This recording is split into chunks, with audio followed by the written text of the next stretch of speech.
When Valmiki used the word Vimana, it only means that it is a tall building. Which Ramayana should they start from? When Arjuna reached the particular elevation in the Vimana, you can see the sky turning black. There is no way anybody quite can imagine when you are going up in the sky, it will become black. That is a real experience. They give me a glass of water saying this is Saraswati water. And it was like a life-touching moment for me. In early Rigveda, there is nothing like the daughter cannot start a lineage. People from different countries or different areas of the world came and took part in Mahabharata. People say Saraswati is in Afghanistan. From the space, when you look at, you can see the channel of Yamuna.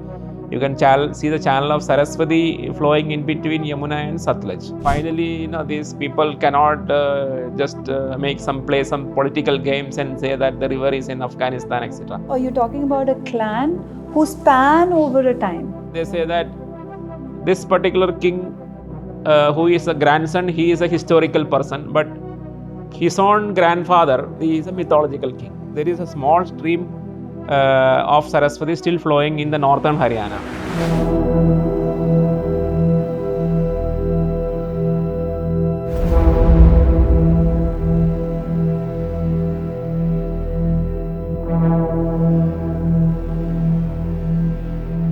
Pātāl-Lok is actually South America.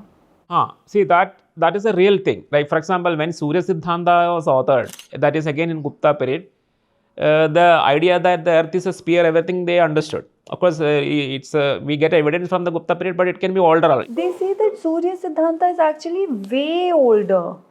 Way older That is their claim. But see, Surya Siddhanta contains a lot of signatures which are Gupta era signatures. It mentioned about certain places, etc., that existed only in Gupta period. But traditionally, they attribute Surya Siddhanta to Mayadanava. So that is how it became older. So Mayadanava is somebody who lived earlier, but because of the attribution, okay, Maya authored it means that Maya lived very ancient. But it is actually created in the Gupta period and attributed to Maya. Manusmriti is also similar. Manu is the oldest figure. In the Ṛgveda itself, Manu is mentioned as very ancient figure. In Ṛgveda, Manu is mentioned in past tense. That is our oldest text. Mentioning a person in past tense means he is extremely old, older than Ṛgveda. So how old is the Ṛgveda then? Ṛgveda, the dates, see again I am using the evidence-based research, right? So Ṛgveda, the main technology that is mentioned in the Ṛgveda in the oldest period is the bull-driven chariots, bull carts. Bull carts are actually in existence from 4000 BC onwards. And it talks about Bronze Age weapons. So my date for Ṛgveda is around 3300 BC to 1900 BC. And with the last century, in which you have two individuals connecting it with Ramayana and Mahabharata. So one is Sri Rama connecting Ṛgveda with the Valmiki Ramayana, another is Shantanu connecting with the Mahabharata. Because the Shantanu also becomes a historical individual mentioned in the Ṛgveda. And Sri Rama also becomes a historical individual mentioned in the Ṛgveda 10th mandala in the last end point of it. So you get actually historicity for both the Valmiki Ramayana and Mahabharata from Ṛgveda. And this is one of the unique part of the research, because nobody else was able to anchor the Ramayana and Mahabharata with the Ṛgveda. And if you don't anchor it, then it becomes especially there is a high chance of it getting rejected as pure story, because you don't have, see, if you have a real individual, that individual will be mentioned in multiple texts. You know that. If this particular individual is mentioned in only one text, or one collection of text, then that individual can be a fictional character. For example, Superman, Spider-Man, Phantom. So these individuals are mentioned in these particular novels or comics, but you don't see a historical document where the Superman is mentioned or Spider-Man is mentioned or Phantom is mentioned. That is how we understand this is not a historical person but a fictional person. So this is an important, because the normal shallow researchers don't understand it. For them, evidence for Sri Krishna is Mahabharata is enough. But when a real researcher look at it, that is not enough. So Sri Krishna, we established the historicity because not only in Mahabharata, he is also mentioned in certain Upanishads. Sri Krishna is mentioned as a disciple of one rishi. That is one Angirasa Gotra rishi was that guru of Sri Krishna, Krishna Vasudeva, Devaki Putra. This is mentioned. So we know Krishna is history. Now Rama is also, I am establishing Rama is historical because not only in Ramayana, he is mentioned in Rigveda. And similar Shantanu. Shantanu is the ancestor of the Pandavas, but he is historically mentioned inside the Rigveda. And Shantanu's descendant, Vijitra. So we think that he is a fictional character. No, he is also mentioned in Yajurveda. And you have Dhritarashtra, the blind man. So this Dhritarashtra is not only in Mahabharata, he is also inside Yajurveda. Then this Parikshit, the grandson of Pandavas, the Arjuna's son Abhimanyu's son Parikshit, mentioned in Atharva Veda. So that way we actually triangulate it with multiple texts and say that these are historical people.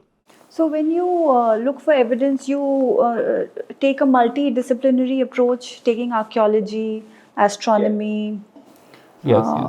How do you do it? And how do you differentiate between, oh, this is poetic, this is real?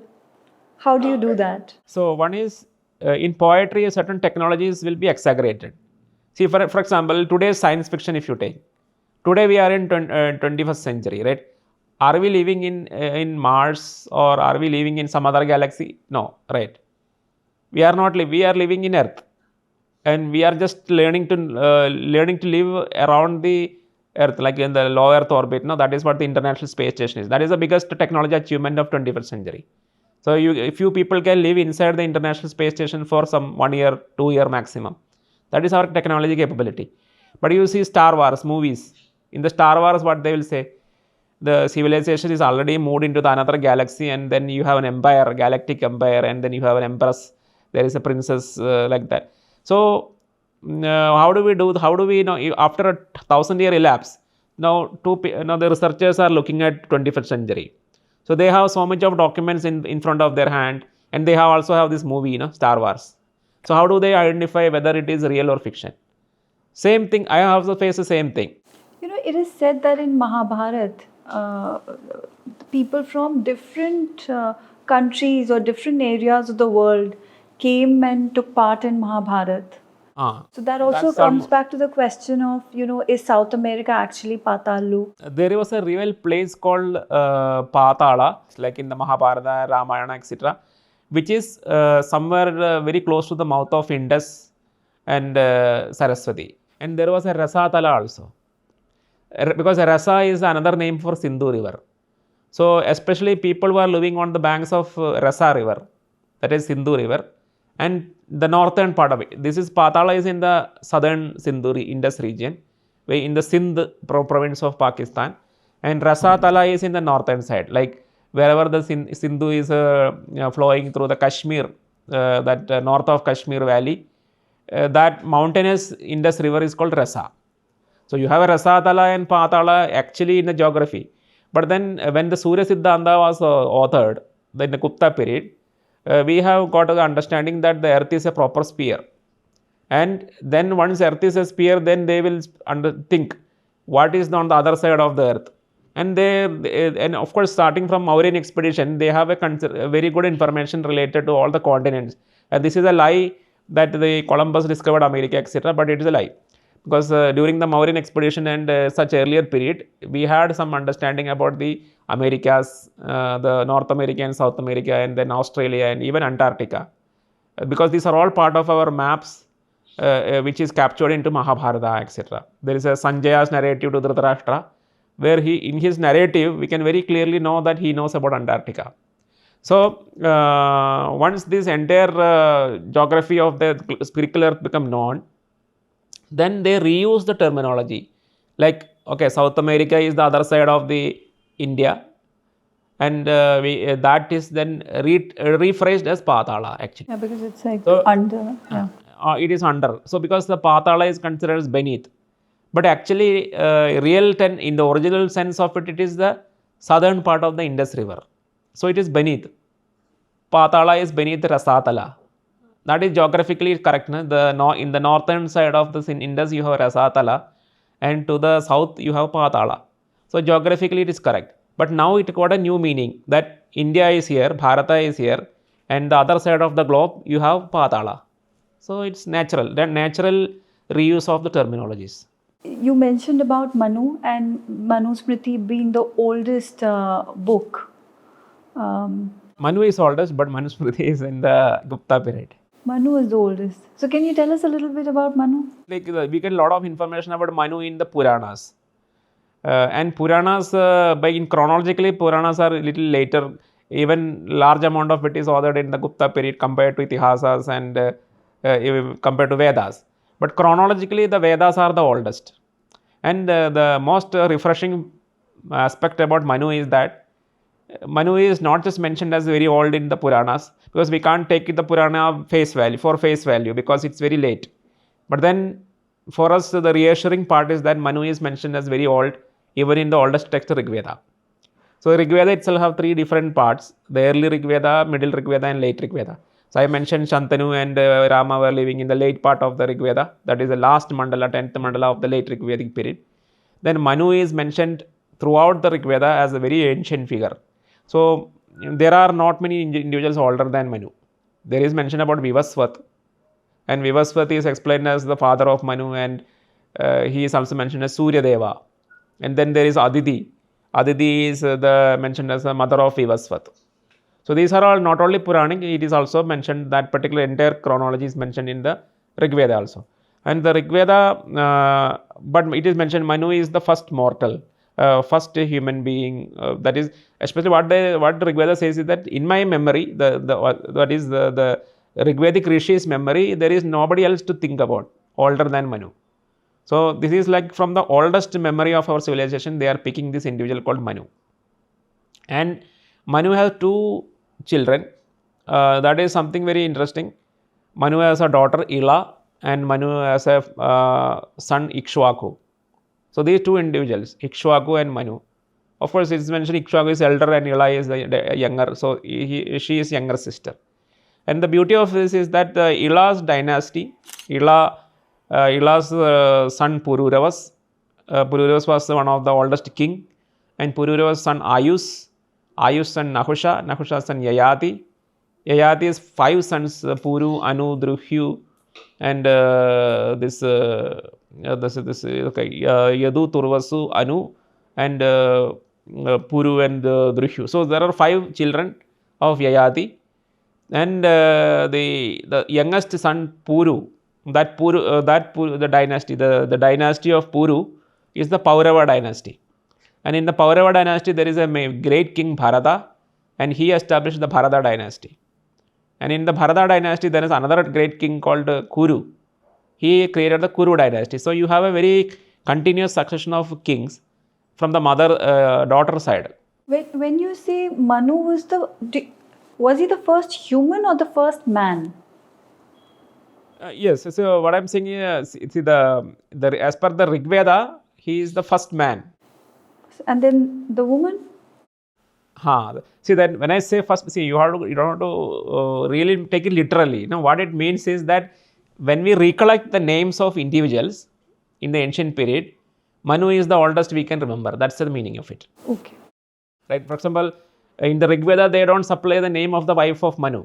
That all is later. Like for example, so many names of Manu is mentioned in different literature. So we can't rely on it actually. But Manu is very oldest. But doesn't the story go like this, that a fish comes and asks Manu to make this like a boat, and then they survive this? Yeah, that's a Matsyavadara story. But then as I mentioned, Manu is mentioned as an oldest figure in Rigveda, but associated stories are not. So associated stories you can see in the Purana. That's why I mentioned Manu is more elaborated in the Puranas with a lot of associated narratives. Whereas the Manu as an individual is definitely present inside the Rigveda as the oldest figure, which is reassuring, which means he is historical. There is a individual called Manu existing, and there was a lineage that he created. In fact, he created 2 lineages. One is through Ikshvaku, the son Ikshvaku, he created the Ikshvaku lineage, which we call it Surya Vamsha. And then through daughter, he created that Chandra Vamsha, that is the lunar dynasty. So solar dynasty and lunar dynasty all trace their ancestry to Manu. That is very clear. That is historical. And in the solar dynasty, in the last stages, you get Rama, Dasharatha, Rama, all these individuals. And in the lunar dynasty, you have the Kuru and then the Shantanu, Pradhiba, Shantanu, then Shantanu's brother Devapi. Both are mentioned in Rigveda, by the way. And then Shantanu's son Vichitravirya, then Dhritarashtra and Pandu. Pandus and Dhritarashtra children, that is Pandavas and Kauravas. So this is in Chandravamsha you get. So entire ancestry traced back to Manu. And Manu is historical because he is also mentioned in Rigveda. So I gave very great importance to people mentioned in Rigveda, because even not only our traditional scholars, even Western scholars consider Rigveda almost like an epigraphy, because there is nothing added, nothing deleted from Rigveda. So if there is a person mentioned in Rigveda, then the probability of that person is historical. I mean, in fact, he is de facto considered as historical. So when you say historical, you mean that it happened. It is not a fiction. It's not a See, fiction. for example, Yes. For example, see, you don't believe, but because when you have a very thousands of years of literature, you can imagine people, right? Because see, even in 20th century, we have imagined Superman, we have imagined Spider-Man, we have imagined Phantom. So this is possible, and you can think that these are real people, because that is very natural. Very these books are written in such a manner that you don't believe that they are not real. Sherlock Holmes, you don't think that this Sherlock Holmes is a fictional character, right? Because that is how it is authored. So there is always a question like this. Now, whenever you see all these narratives about Pandavas and Ramas mentioned in Ramayana and Mahabharata, people can naturally question. Of course, the devotees don't question. Archaeological evidence. Correct. So that is, we are answering these particular skeptics with this, right? See, for a devotee, there is no question. So they will accept it by default. And if you even doubt the existence of Rama or Pandavas, they become very angry. But in the scholarship community, it's not like that. See, by default position is that they don't exist. These are all imagination. That is the default position. So you have to argue against the default position. For a devotee, the default position is that they are 100% real. For the research community, the default position is that they are not real. That is the real starting point actually. So against the starting point, we have to argue. So that is what I am talking about. My research is about that. A lot of the scholarship, I mean, now it's changing, has been regimented, right, because of Western scholarship. And our history has been, it has been tagged as mythology and not history. Right, absolutely. Right? See, I will say that, there will be sinister people there. Like there are people who are motivated, like leftist or there is some motivated individuals, but all the people are not that, because the real methodology of science is to be skeptic. So we can't blame for a person to be skeptic. I mean, you cannot attribute it to the character of the person, but there are certain people who does that. I don't see, for example, Ramalia Thapar or somebody like that, they have a different take of it. But if a scientist, from the point of view of science, if we are skeptical, that cannot be blamed actually, because that is a natural thing, because that is how skepticism is the main thing that drives the science. And then there is other disciplines, archaeology. So whatever period I mentioned Rama existed, I have evidence to show. The chariots are there. So when I say Rama traveled in the chariot of driven by Sumantra, that single sentence has so many information that chariot technology should exist. Suta kind of the mixed varna has to exist, right? Suta means they are a mixture of a Brahmana mother and Kshatriya father. So that intermixing has to happen, and these things happen in a particular point in history. Because in the early Rigveda there is no Suta, because there is no intermixing. Nobody is designated as a Brahmana and nobody designated as a Kshatriya in the early part of Rigveda. So then there is no question of emergence of a Suta. So that all happened in the late Rigvedic period. So the 4 varnas are defined, and the rules for the progeny, when the 4 varnas mix together, there should be certain names for that progeny. That Suta, Magadha, and Videhaga, and then Nishada. So those all happen in late Rigvedic period. So there is no point in saying Rama is older than the late Rigvedic period, because this social situation emerged in the late Rigvedic period. Technology emerged in the late Rigvedic period. Because in the late Rigvedic period you have chariots. In Rigveda also horse chariots are there. So when you look at from sociological point of view and the technology point of view, there is only certain period of time when Rama can exist. Based on certain Rama Jataka, which is created during this Gupta period, you use that Ramajataka to calculate him, you will get he lived in 12,000 BC or 5,000 BC. That you will get by correcting the astronomy. But then there is nothing exists that time. No Suda exists that time. No chariot exists that time. So it's just hanging in like a date there. Nothing else. So in terms of the Rigveda, for example, in today's time, in the 21st century, in our day-to-day life, what can we, how can we implement things from Rigveda? Yeah, yes. So of course, the primary purpose of the Rigveda is basically it is a collection of devotional suktas, a collection of suktas for the oldest pantheon of gods and goddesses. So it talks about Indra, it talks about Vayu, Varuna, and then Parjanya, Pushan, and Mitra, Aryaman. So some of these devatas are no longer in our memory. Indra is definitely there in our memory, and Ushas, goddess Ushas. So of course, it is a little bit ancient pantheon which is no longer represented, most of the time no longer represented in the Purāṇas, which are very late. So in the Purāṇas, you have Trimurti system, Vishnu, Shiva, and Brahma Deva. So this is the new pantheon of gods and goddesses, means it is centered around Shiva and Vishnu and Brahma and their wives, that is Parvati and Lakshmi and Saraswati. So certain elements of Rigveda is still there in our tradition, like Saraswati of the Rigveda, the river become a goddess, goddess Saraswati, knowledge, the goddess of knowledge.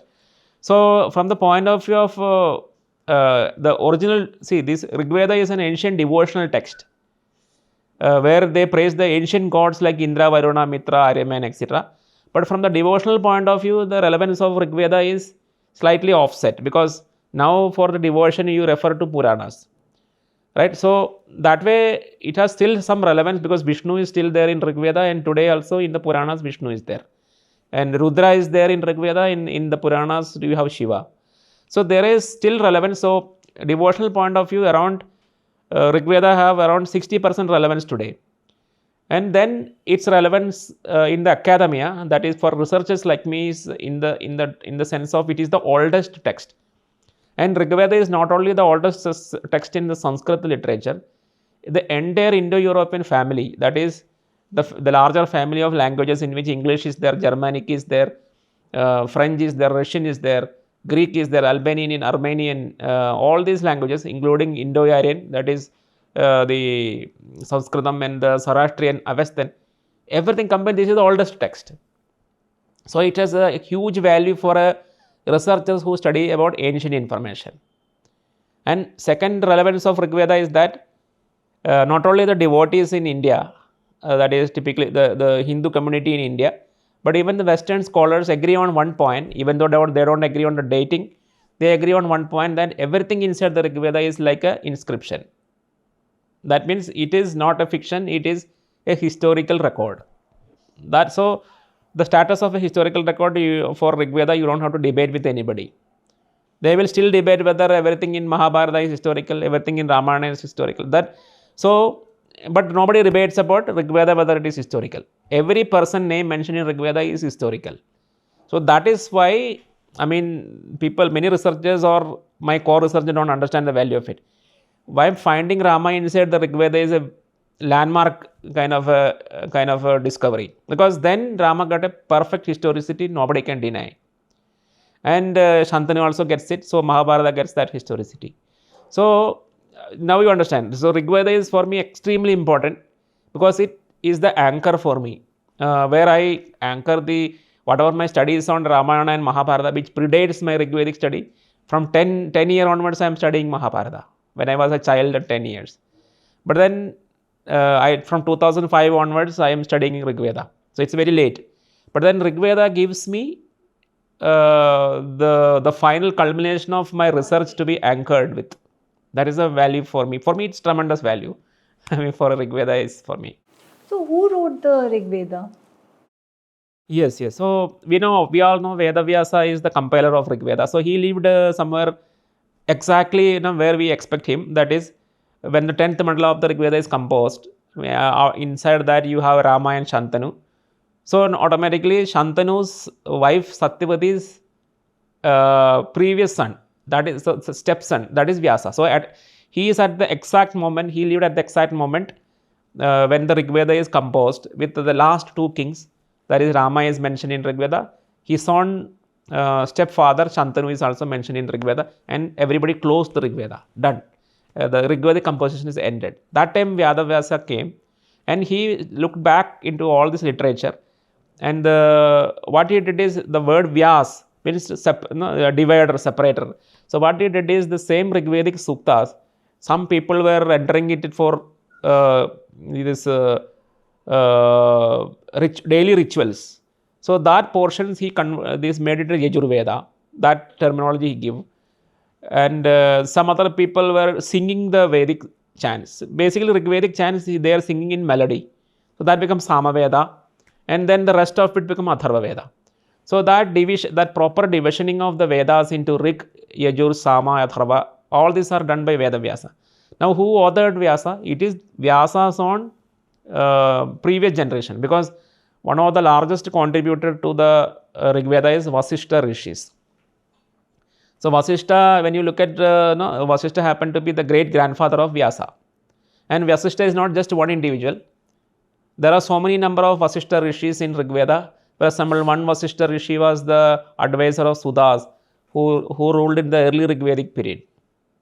He was the part of the Dasharajana battle. So that king who fought the Dasharajana battle faced 10 kings. That king name is Sudas, and Sudas have two advisors. One is Vasishta, another one is Vishwamitra. So these were one of the oldest rishis who contributed to the Rigveda. So what was happening before the Rigveda? These, and I was about to ask you this question. When you talk about Vashisht Rishi, are you talking about an individual, or you're talking about a clan who span over a time? Right? Yes, it is a Gotra which spans over a time. Because see, typically everybody has this misconception, because in the Puranas, Ramayana and Mahabharata, when they say Vasishta, they introduce the Rishi as if this is a single individual. But in the Rigveda, you get the clear picture, because Rigveda composition itself run for 2000 years, around 2000 years, from 4000 BC to 2000 BC approximate. So in that you have individual rishis by the name Vasishta. We can very clearly see it inside the Rigveda, the composer names and the associations. There was the rishis by the name Vasishta during very early period, like when the Dasharajana battle was happening, and the technology of chariots, everything at that time was bull driven carts, etc. Vishwamitra was driving a big army of chariots driven by bull along the in the Satluj Bias confluence. This is very beautifully described inside the Rigveda. So this period, the technology was very ancient at that time, and the relationships with the people, the king at that time was very ancient. Sudas was the king, and all these things very clearly know that was a different individual by the name Vasishta and Vishwamitra. And in the 10th mandala, you have another individuals by the name Vasishta and Vishwamitra in the same Gotra. So the Gotra is continuing for 2000 years. So what was happening pre-Vedic period? So the information about, because Rigveda is the oldest text, so information about what is in the past of Rigveda we get from Rigveda itself. Because Rigveda mentions so many things as contemporary, in present tense. So Rama is mentioned in present tense. That means he was the king who was living at that time in the 10th mandala. And Shantanu is mentioned in present tense. That means he was just living that time. Whereas many other kings are mentioned in past tense.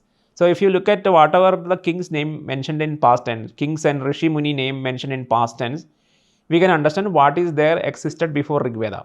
All the kings up to from Manu onwards up to Bharata is mentioned in past tense. So when King Bharata is slightly not very far, maybe he lived just 100 years older than the oldest sloka of oldest verse of Rigveda, just in the immediate memory. So he is in the immediate past. Bharata is in the immediate past of the Rigveda. 6th mandala of the Rigveda is the oldest mandala, and the kings inside the 6th mandala are all the children of Bharata.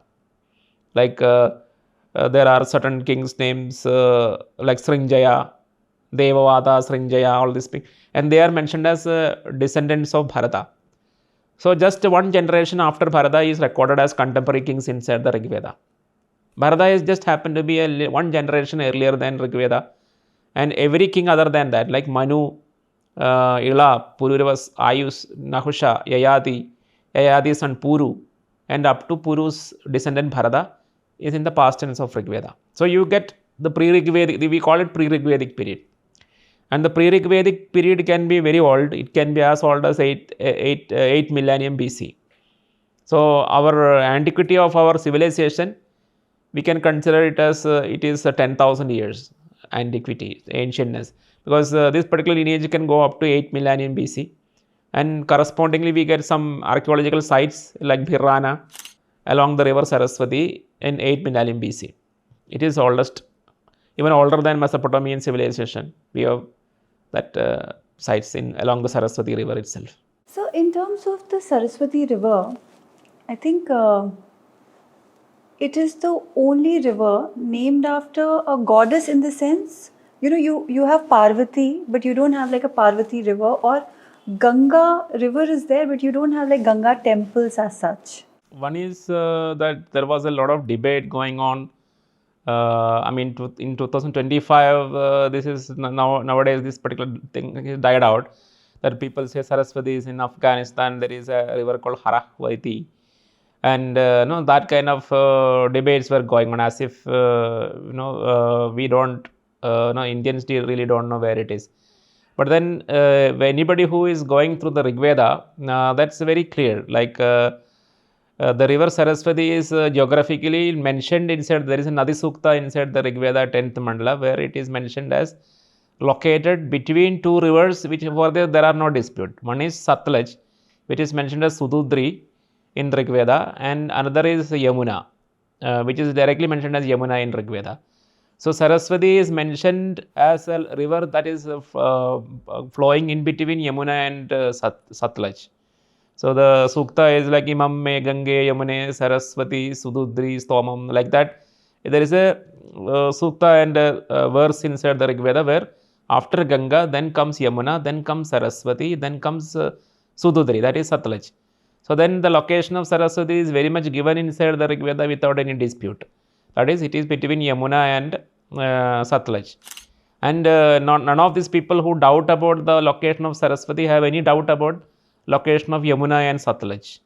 So this is like a kind of a dishonest way of trying to subvert the Indian culture and civilization, and somehow try to say that the Saraswati is in Afghanistan. So these are people coming from Afghanistan to India, or from far away place to India. So for the Ṛgveda, that is clear. But then the IRS remote sensing satellite is what sealed it, right? So now you look at from the sky, that is not even from the sky, from the space, and you can see Yamuna, you can see Satluj, you can see the river in between. Even though, see, today it is dried up, so you can't see the water. But from the sky, from the space, when you look at, you can see the channel of Yamuna. You can see the channel of Saraswati flowing in between Yamuna and Satluj. So then that Ṛgvedic verse and whatever IRS imagery all becomes perfectly matching, and people cannot bluff anymore, like this is Afghanistan or anything. So that was a great discovery, and this moment of discovery and a relief that finally these people cannot just play some political games and say that the river is in Afghanistan, etc. And again, there is huge amount of information regarding Saraswati, that it flows from the Himalayas and actually drains into an actual ocean. And these people were trying to make a lot of nonsense, like this particular ocean is not real ocean, this is a lake in Afghanistan, etc. But then now the IRS imagery, it shows the river flowing from Himalayas, and then Saraswati is flowing through Haryana, and then this some little bit part of the Rajasthan in the Kalibaga, and everything is there, and then grazing through the Indo-Pakistan border, but in Pakistan, and then finally drains into the Rann of Kutch, which was an ocean at that time. The Rann of Kutch was today when you look at it, again we say no, it's not draining into ocean, but it is draining into a Rann. But there is a very clear understanding that we have in close to around 2000 BC to earlier than 2000 BC or even 1500 BC earlier, that was a ocean, typical the same part continuity of the Arabian Sea. So then that way very clearly the ISRO satellite imagery has proved the river Saraswati. And the other part of it, like the river Saraswati is a goddess. Yes, see, maybe people think that the Saraswati was the always mentioned as the river in the Rigveda, and later in the Purāṇas she became a goddess. That is also not true, because in the ancient text, oldest text Rigveda itself, after, even though they know that this is a river, they call that river as a goddess. That is because rivers are typically considered as goddesses in our tradition. So you did mention that Saraswati is the only goddess, but that's slightly not true, because even the Rigveda mentions Sindhu also as a goddess, Sindhu Mataram. So it talks Sindhu as Sindhu Mataram. That means Sindhu, the mother goddess, like that. So all the rivers in the Rigveda are considered as goddesses, and Ganga river is mentioned, and Ganga is of course there is a not particular verse which mention river Ganga as a goddess, but the default position of the Rigveda is all the rivers are also goddesses. In contemporary times, Ganga Puja you do when you go to Ganga, right? Or when you are using Ganga Jal at home to do things. But you don't have Saraswati, you don't have Ganga Puja, Ganga day like Saraswati Puja, you know, like Durga Correct. Puja, That is correct. like that. So as I mentioned, there was a transformation happened in the pantheon of gods and goddesses, right? So the Rigvedic gods and goddesses are not 100% the same, or their relevance is not the 100% same in the Puranic pantheon of gods and goddesses. So we have now the most dominant gods and goddesses are the Trimurtis and their wives. So we have three goddesses like Lakshmi, Parvati and Saraswati. So in that three goddess system, definitely Saraswati of the Rigveda have a place. Whereas Parvati is not associated with any river. That's your point. Yeah, and Lakshmi is also not associated with the river. But of course, one of the other river in the Rigveda, that is Ganga, is a goddess. At least in the Mahabharata onwards, she is mentioned as a goddess, right? And one more, just one very rare thing, there is a river named Gauri inside the Rigveda. So, but it's a very minor river. This river Gauri is today known as Panchkora, but the ancient name of the river name is Gauri, and it was a tributary of the Suvastu river. Today it is known as Swat river, which is in Pakistan, which itself was a tributary of the Kabul river, the Kubha river. And Kubha is a tributary of Sindhu. So Sindhu has a tributary called Kubha river, that is Kabul river. It has got a tributary Suvastu, that is Swat. And Swat river have a tributary called Gauri. So yes, Gauri has kind of a representation as a river as well. That's a very, very rare thing. But yeah, more or less what you are told is correct. Like in the Trimurti goddesses, Saraswati is only the river goddess and coming from Rigveda. And if you read my book Rivers of Rigveda, which is all about the rivers mentioned in the Rigveda, there are 32 rivers. Saraswati is one of them, but it is the most popular river, mentioned 82 times. Ganga is mentioned 4 times. So you can see the comparatively how much is relevance to Saraswati and Ganga inside the Rigveda. And there are so many other rivers, like I mentioned in the enumeration, the Nadi Sukta enumeration itself mentioned 21 rivers. That is this Ganga on eastwards, they are counting from eastwards. So Ganga, Yamuna, Saraswati, then Sududri, then Parushni, that is the Ravi river that is flowing through the Indo-Pakistan border. Then Asikni, that is the Chenab river, and then this Marudvridha, that river is dried up, similar to Saraswati, dried up. And then you have Vitasta, that is the Jhalam river, and then you have Sindhu, and that is a little more western river. Sindhu is a little more western river, and so many tributaries of Sindhu, like there was a river named Sarayu, not to be confused with the Uttar Pradesh Sarayu, which is a tributary of Ganga. Sindhu also got a tributary called Sarayu. And just like Ganga got a tributary called Gomati, Sindhu have another tributary called Gomati. Today it is known as Gomal. And then you have Krumu, and there is Mahatnu, which is again so disappeared river you have Saraswati, Ṛgveda and Mahatma, 3 rivers are disappeared. So many such things are there. Do you think it will appear again?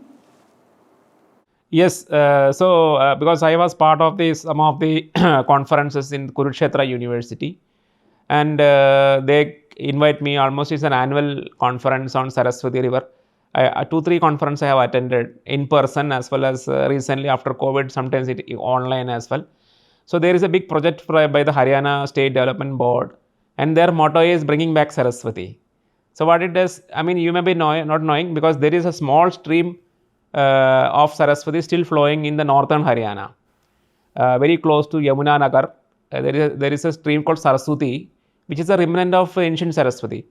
It was the stream of Saraswati which was taking water from Yamuna and then flowing into the Saraswati River network.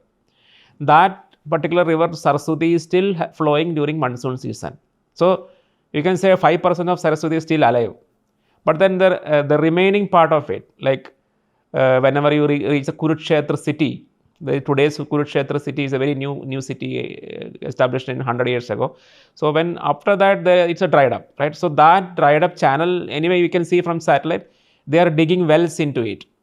And some of the wells are now active, and once one of my conference, they gave me a glass of water saying this is Saraswati water, and it was like the life touching moment for me, because I am researching for Saraswati for so many number of years, and then here is a glass of water which comes from the river Saraswati, of course by digging the well. And they are trying to dig these wells all the way up to these few wells are now ready in Haryana, but they continuing to digging it for Rajasthan, so that the people of Rajasthan get the water from the real river Saraswati, like that. So there are theories which you must have heard of. Younger Dryas, when there was a period of cooling around the world, and because of which the Himalayas also cooled down, and then because of which Saraswati dried up. Is that true? Yeah, the real reason for Saraswati dry up is not the younger Dryas, because that happened in 10,000 BC period of time. So that is reflected in the Rigveda, where it says the Indra slays Vritra. Now that Indra slays Vritra is a kind of analogy for breaking the ice and glaciers inside the rivers and making it flow. So in the Ṛgveda, earliest part of Ṛgveda, Indra is credited with releasing the waters of the rivers, Himalayan rivers. There are 4 or 5 Himalayan rivers. Saraswati is also one of them, and Satluj, Beas, and then that Chenab, Ravi. All the rivers were frozen inside the glacials during the younger Dryas period, in the last ice age. And after that, the heat increased. Because of the climatic changes, heat increased, and we are talking about the origin of the rivers. So in the younger Dryas and after the ice age melt, these rivers are released from the glaciers and they started flowing. And the dry up happened in 2200 BC. There was a period called global dryness event. There is a global dryness event, that is this is also called 42K event, where 4200 years ago there were no rains for many batches of 12 years. So for many 12 years, that is multiples of 12 years, there were no rains. And this kind of situation not only in India but all the world civilization. There was a period of dull during this period in Greek, Egyptian and Mesopotamian civilization also, and it affected India. And the Saraswati become much more drier after 2200 BC. And it got dried up by 1900 BC. So that situation, the post-dry up situation, you can see in the Mahabharata, where the Balarama is starting from Dwaraka, where very close to Dwaraka, it is mentioned as the mouth of river Saraswati. But when Balarama reaches the mouth of river Saraswati, there is no much flow, because the river is dried up, and he almost half the journey from the Ran of Kutch, where the Saraswati is drying up. When Saraswati mouth is there, from there up to the Punjab Rajasthan border, where they call it as Vinashana, there is no water. Only the Saraswati river channel is seen like a road, and Balarama was traveling along this road up to Vinashana, and from northern side of the Vinashana, then you have water flow. So Saraswati during the Balarama, that is Balarama means Sri Krishna and Pandava, all these people were living. The river Saraswati was only flowing for half of the journey. So we can very clearly from the Saraswati itself we get a lot of information about when is the time of Mahabharata and when is the time of Rigveda, because in the Rigveda the river is flowing from mountain all the way up to the ocean. That means it was the that is 2200 BC period. And Mahabharata we get it like after the half the river is dried up for half. Then you have Kurukshetra war happening, and then you have Balarama traveling along the Saraswati and reporting that it is dried up by half. So we have Saraswati is an important part of the chronology as well, to sort out the chronology. Yeah, I'm also thinking about climate change, that, okay, pollution triggers climate change, but the earth has its way of, it goes through these changes of cooling and warming naturally, right? So yes. So this particular climate change is not created by any pollution or anything. Exactly like you mentioned, there is a cycle going on. Like the dryness events are coming in cycles. So in future also you will get similar kind of events, and it is connected with the precession of equinox. The earth is rotating, earth's axis itself is rotating in 25,000 years. It's a very long cycle, like once in every 25,776 years. The earth's axis, the rotation axis of earth itself rotate for one cycle. So when in a earth axis in a certain position, certain latitudes get more dried up. So this is how Sahara desert is created. Similarly, there is a desert growing, like in the Rajasthan, it starts in the Rajasthan, the Thar desert, and it is growing and growing and going northwards. So now if you look at the real geology is that the half of the southern Haryana is already part of a desert. That is the situation right now. actually, I want to ask you about the story in Mahabharata about a king who did an interplanetary travel. And after he returned from his travel, 5 generations of his lineage basically had, died. I mean, not died, but they lived and had passed away. So,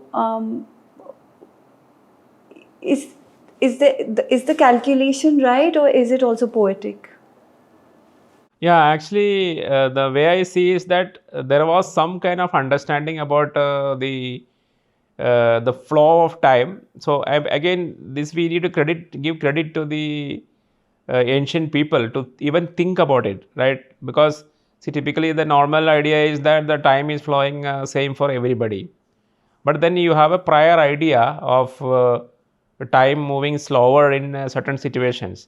But then if you ask me the exactly whether it is matching with the relativity theory, I say it is not exactly matching. But the very idea of time flowing differently for different people itself is remarkable and very advanced compared to whatever the Western science is able to do in 20th century, right? It is the concept of time dilation based on the velocity of a person. It is basically velocity, right? So these actually we started discovering as part of the relative theory in the 20th century. Albert Einstein just discovered it. But then we had an early understanding of this, that is that there are certain situations then possible where the time can move slower. So this story, it is basically not in the Mahabharata or Ramayana, but in a Harivamsha, where the Balarama, the wife of Balarama, Revati, right? So that the king thought of marrying her wife, marrying her daughter off to a able king, and he went to Brahmaloka and meet Brahmadeva and says, I need a perfect husband for my wife. Sorry, perfect husband for my daughter. Then Brahmadeva says, no, just because you are speaking with me, that a lot of time has elapsed in Bhuloka, and now when you back, the lot of yugas are elapsed, and now it is Dwapara Yuga. You can maybe your daughter can be the wife of Balarama, who is the brother of Sri Krishna. Like that, a narrative is there. If you want to know the See, there is positive thing about it is that this has been thought of, this kind of a narrative has been thought of 1400 years before Einstein discovered it. Because this particular narrative is in the Gupta layer. So when I am saying the layer, chronological layers, so the Gupta mathematicians and Gupta era scientists were able to recognize something which is very fundamental, very path breaking. That is the relativity theory kind of related, that time dilation that they were able to comprehend, and that comprehension they get captured into our Puranas. So that is correct. So definitely the greatest the point here is that our rishis or our ancient mathematicians were able to think about it many hundred years, and even perhaps many thousand years before the modern science started thinking about it. That's true. That is correct. So when you say Harivam, so it's the Purāṇa, right? The appendix to the Mahabharata, right? Yes, yes. And that came how many years after the Mahabharata? Yes, yes. So the core part of the Harivamsha is contemporary to the Mahabharata. That is for example, Vedavyasa is also attributed to the authorship of Harivamsha, right? So it is basically talking about Sri Krishna's life. But they have, see, both of them, the core part of Mahabharata and the core part of Harivamsha, they have a oldest core which is contemporary, because Sri Krishna is contemporary to the Pandavas. So they both are contemporary, but the evolution history is different. So Mahabharata is concluded by somewhat in the early part of the Gupta period. By 4th century CE, the Mahabharata is completed. Whereas this Harivamsha continued to be edited after the Mahabharata. Typical nature of all the Puranas, so Harivamsha continues to be evolving even after Mahabharata completed its evolution. So that's the difference. And what is the difference between the Mahabharata and the Shrimad Bhagavat Purāṇa? The Srimad Bhagavata Purāṇa, see, there is just like your Rigveda, Yajurveda and Samaveda as the 3 Vedas. Of course, Adhara Veda is the 4th. You have got a Vaishnava Trayi. That is 3 most important texts of the Vaishnava tradition, of which Harivamsha is the oldest, and Vishnu Purāṇa is the middle, and Bhagavata is the youngest of it. So Srimad Bhagavata is basically is a Purāṇa similar to Harivamsha and Vishnu Purāṇa. The Bhagavata is also a Purāṇa, and some of the oldest information of them, all of them are contemporary to Sri Krishna and also Pandavas.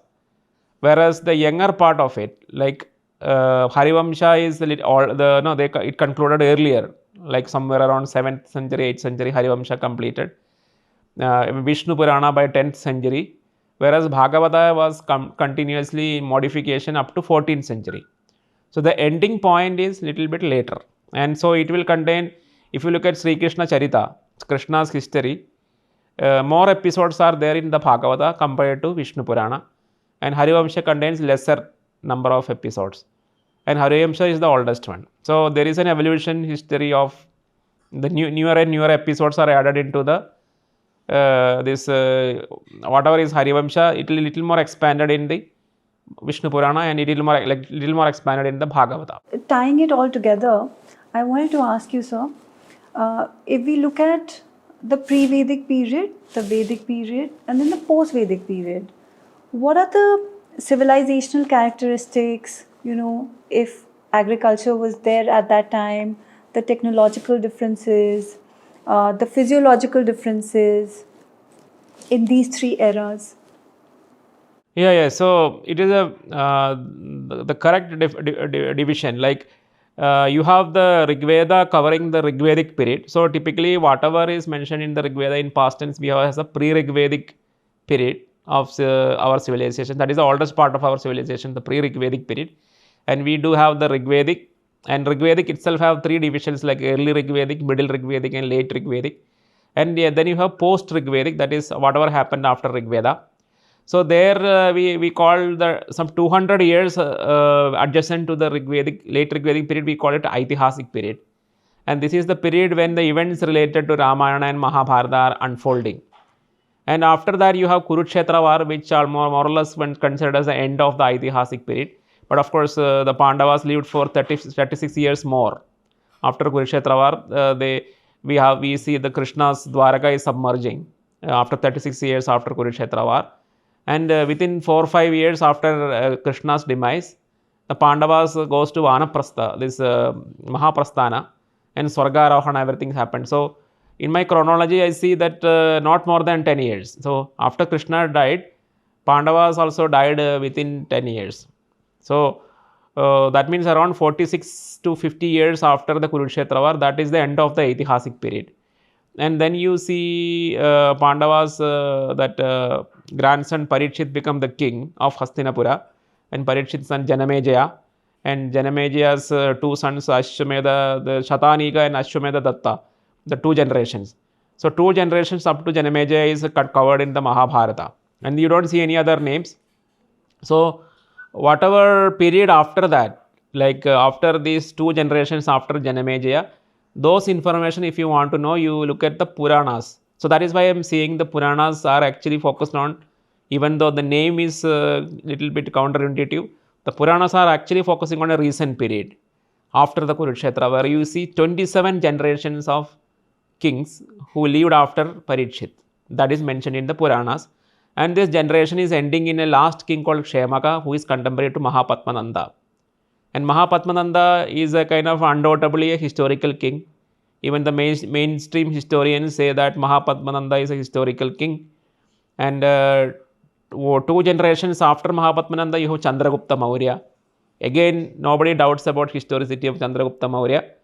And during that time, the Greek invasion came, and then we have a synthesis of Greek and Indian astronomical traditions, etc. emerging. And after the Mauryas, you have Sunga dynasty and Gupta dynasty. And after Gupta dynasty, we have many other, this Chalukyas and Pallavas, and then all these things. So that is how the entire history.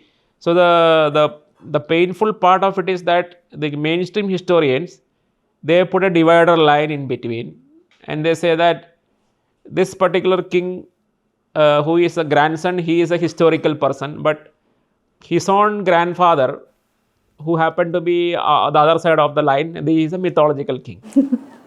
So how can that be possible? Yeah. So that is the kind of the weak or the nonsense that the mainstream history is teaching. And whatever my geochronology, my primary motto is to remove that artificial line, where I am saying that just like Chandragupta Maurya is a historical king, and Mahapadmananda is a historical king, we have Sri Rama as a historical king, Shantanu as a historical king, all the way up to Manu. So Manu, my history starts from Manu, then Manu's daughter Ila, Ila's son Pururava, his son Ayus, Ayus son Nakusha, Nakusha's son Yayati, Yayati's 5 sons, and Puru, 5th son Puru, and Puru's like a descendant Bharata, Bharata's descendants. Many of them are mentioned in the Ṛgveda, so their historicity nobody doubts. And last they are mentioning Shantanu, Shantanu's descendants Vijitraveda, Chitrangada in Yajurveda. And then the Pandavas and Kauravas, all these Kurukshetra were happening. And then Parikshit again mentioned in Atharva Veda, and Sri Krishna mentioned in Upanishads, various other Upanishads.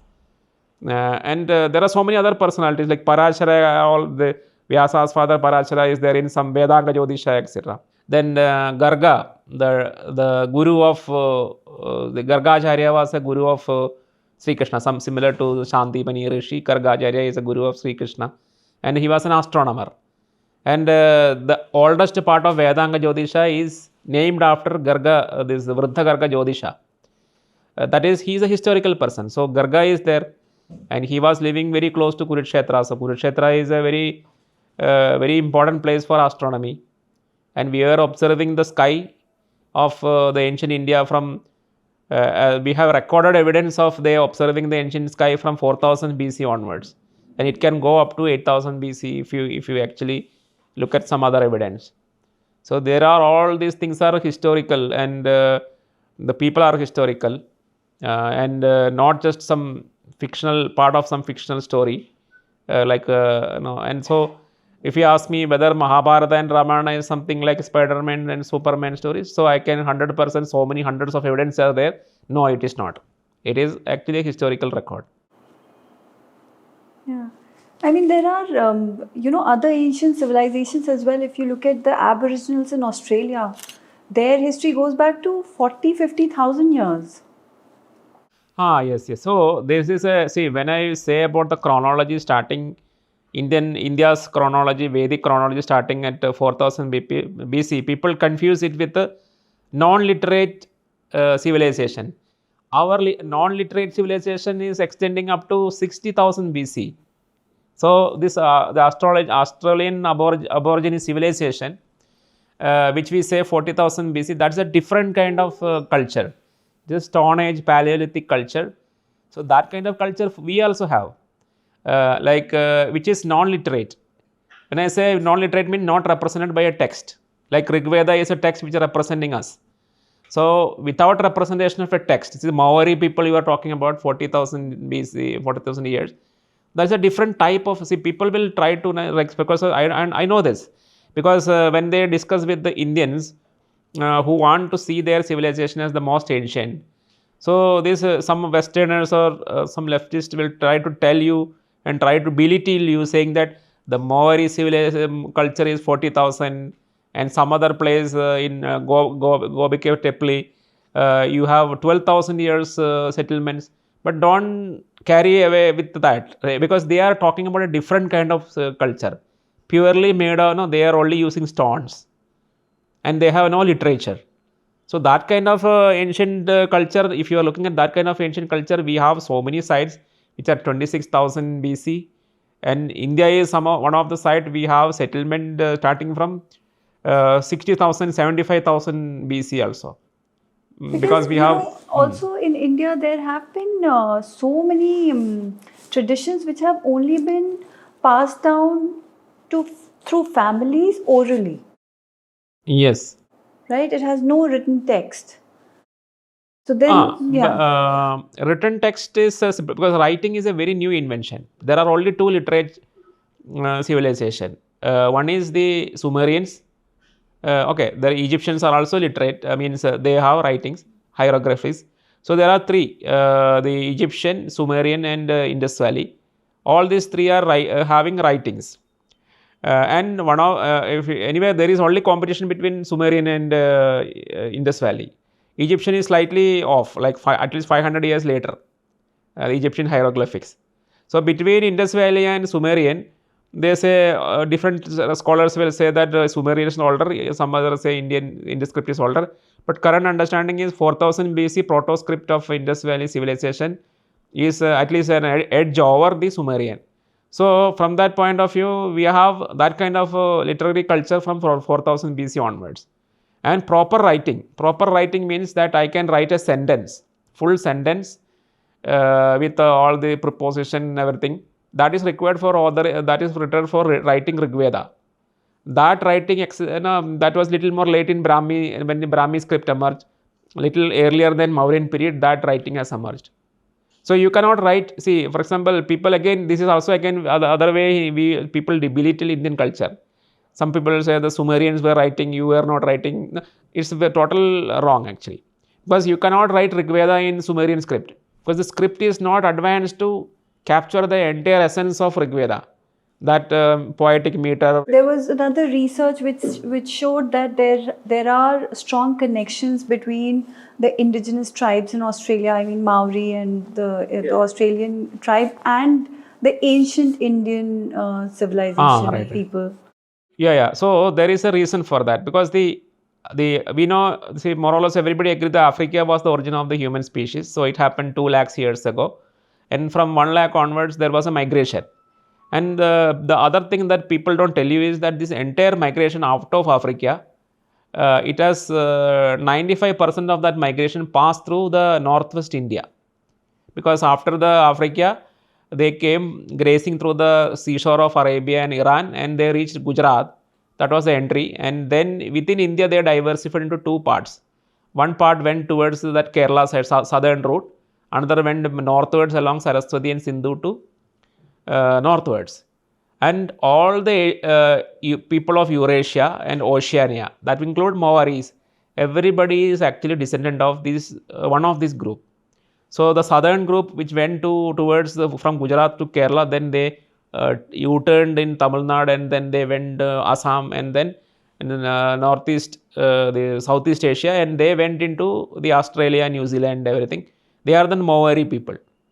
And the northern people who migrated along Saraswati northward to Kashmir and then Central Asia, that people, they become spread all over the Asia and Europe.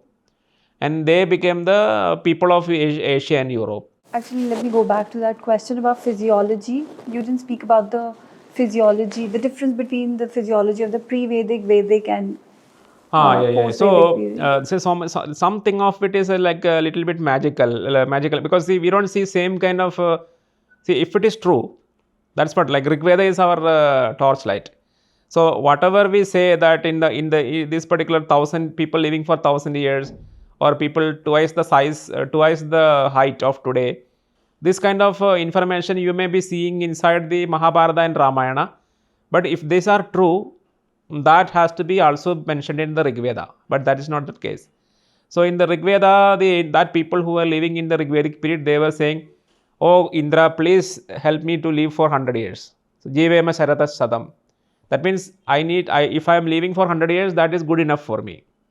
Because that was their aspiration. So people were dying when they were 75 years of age or 60 years of age. So they want to say, I need to live for 100 years. So they were like us, right? So I don't see any difference in the life expectancy of people in Rigvedic period versus today. But having said that, like, there is a possibility, because see, after the Rigvedic period, when the Itihāsic period happened, a lot of things developed, like yoga, systems of yoga, everything have advanced stage. So the rishis have discovered one thing: if your body have very less activity, you can preserve your energy, and probably you can live longer. So we have evidence from Mahabharata and Ramayana that some people were able to live for 125 years of age, or even 150 years of age. Because see, for example, in my chronology, when I look at the age of Hanuman, who is contemporary to Sri Rama, but also interacting with Bhimasena in the Mahabharata period. So Hanuman is there, is a contemporary for both Rama and Pandavas. Parashurama, he is contemporary for Parashurama is conflicting with the Rama in the Ramayana. Same Parashurama is. So Chiranjeevi is something that you can easily argue in a context of a devotion, right? But in history, you can't argue like that, because if you say that there are people living for thousands of years ago, that will not be admissible in the historical context. But for me, that problem is not there, because my chronology, I clearly get Rama is just 108 years older than Yudhishthira. That is the correct chronology, I get it. Like after Rama's birth, 108 years elapsed and Yudhishthira is born. I get it directly. I mean, you have to read the book to understand that equation. So in that chronology, when I say Hanuman is meeting Rama in his youth, around 20 years of age, he is meeting Rama. And when he is meeting Bhimasena, he was around 100 years old. And in the narrative, Mahabharata, it is mentioned, Vritha Vanara. He is extremely old and he is hardly able to move. So these are all mentioned, and these are all indications about his age. Of course, then there is a poetic narrative picks up, and he immediately, the Hanuman becomes again youth. So, but that is poetic narrative. But actually, if you look at chronologically, Hanuman is contemporary to Rama and meet him when he was a very teenage or youth, 18 to 20 years of age. And Hanuman is meeting Pandava Bhima when he was around 100 years of age. So these people can typically have, Parashurama might likely lived for 125 years of age, because after interacting with the Rama, that time he was of the same age of Rama, a youthful Parashurama interacted with Sri Rama, and then he became the guru of Bhishma. Who is Bhishma? Who is Shantanu's son. That is, Shantanu and Rama are contemporary in the Ṛgveda. So Shantanu's son Bhishma became a disciple of Parashurama. Because Parashurama, Sri Rama, Shantanu, then Parashara, all these people are contemporary. So Shantanu's son automatically becomes Shishya of Parashurama. Right? So, and that way the equation is perfectly matching. So there are so many such individuals. Parashurama is contemporary to both Rama and Pandavas. Hanuman is contemporary to both of them. Then you have two Vanaras, Mainda and Vividha, who were part of the army of Sugriva. They were fighting with Balarama, so they are contemporary. Then you have Durvasa, who meets Rama at the end of his life. He also meets Kunti. So if you count so many number of, then you have Pandavas living with Vaisravana for 5 years, and the Sahadeva, Pandava Sahadeva meeting Vibhishana. That is Ravana's brother Vibhishana. He goes, Sahadeva meets, sent a messenger to Vibhishana. So if you count, there are 10 main individuals in Ramayana and Mahabharata who are contemporary to both of them. So some of them are definitely lived for a long period of time, like 100 to 120 years of age. But when you look at the real evidence, we don't see anybody living more than 120 or 150 years maximum. We don't see any individual. Only these rare individuals who have, for example, Bhishma Pitamaha is mentioned as doing brahmacharya and keeping his complete energy in control. So such people can live longer.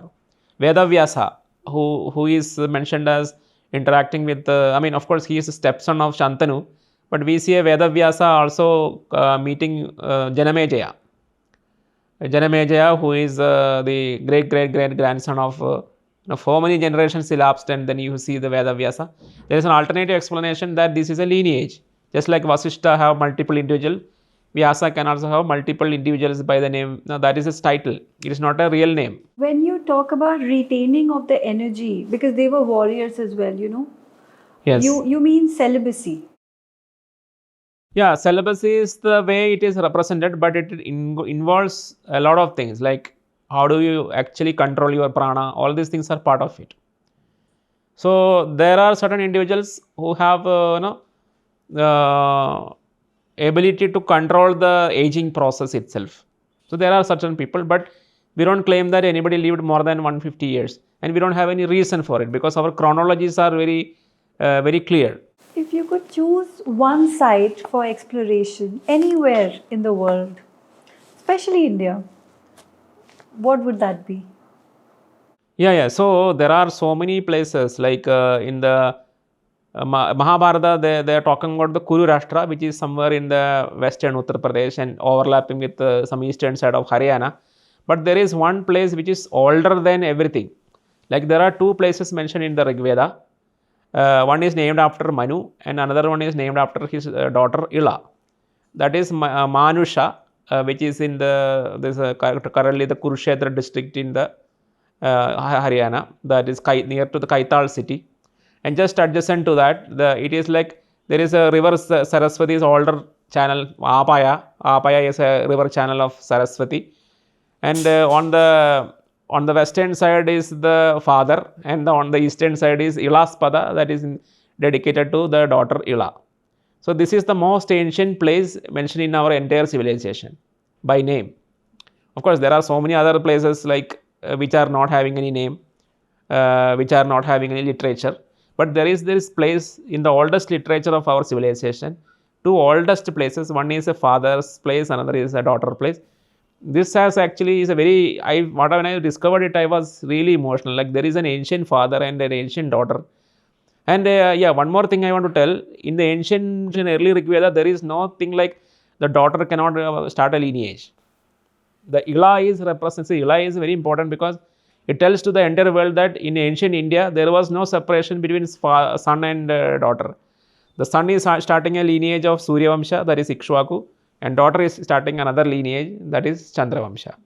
And the father and daughter are represented as the two ancient places, Manusha and Ilaspada, in this ancient place. It is called Varaprithvya, the Haryana region where these two places are located. And later King Kuru came and renamed it as Kurukshetra. So Kurukshetra have an ancient place name, much more ancient than Kurukshetra. There is an older name called Varaprithvya. And this Varapratya, this very sacredly preserved these two place names of a father and a daughter, that is Manu and Ila. And if you have to give one advice to your younger self or to anybody who's watching this show, what would that be? Yeah. So one is this, when you are studying your ancient history, the ancient history of India, there are two things that will be troubling you. One is that the huge depth of it. Like for example, a British person, it is a few kings like King Arthur, and it is just few centuries of depth. Whereas for an Indian, when they study the ancient history, you have huge amount of depth which is running thousands of years. So in order to understanding the layering, it is a very difficult task. And you don't jump into, like, for example, I want to do a research on Rigveda, Ramayana, Mahabharata. You don't jump like, okay, you can't say that, okay, in 1 year you will complete it. You will spend your time. I have spent 25 plus years of my life for this. So that is the kind of time you need to dedicate to it, because this is so complex, so huge in size. So you have to invest that kind of a time for it. The second thing is, what will immediately put you in off track is your preconceived notions, because you have a huge amount of them. Compared to a Greek historian, or compared to an Egyptian or a Sumerian historian or a British historian, you have so much of information, so much of preconceived notions, which says that this is the truth. No, that kind of so much of things will be there in front of you, so that you will travel in those paths, which are like everybody accept it as true, but it is false, and you will automatically travel in those paths. There is high chance for that. So these are the pitfalls. So if you want to go to a right track, then it is a lot of effort, because there will be a lot of things will guiding you into this way or that way. If you just I said that in my previous part of my talk, I said, if you want to locate where the Pandavas did their Ajñātavāsa, every state in India will tell you that it is in that state. Kerala will tell you that it is happened in Kerala. Tamil Nadu will tell you that happened there. So this is how your tradition will divert you to thousands of other places. Just one example I am giving. So which is the right one? That is an effort. Which is the right place where they did Ajñātavāsa? Where did actually they live? Where the Bharata actually spent 14 years when Rama was away? Every state have a claim of this has happened in my state.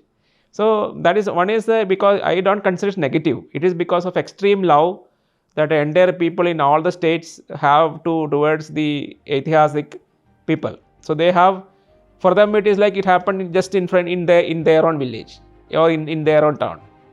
So then you have to wade through that multiple thousands of claims of everything, and you have to find out the right one. That's kind of a challenge. So what you're saying, sir, is that we need to be a clean slate to be able to conduct an objective research. Yes. Right? Thank you so much for your kind advice, sir. Thank you so much for your time. Thank you so much for sharing your decades of research with us. It is truly invaluable. And thank you so much. Thank you.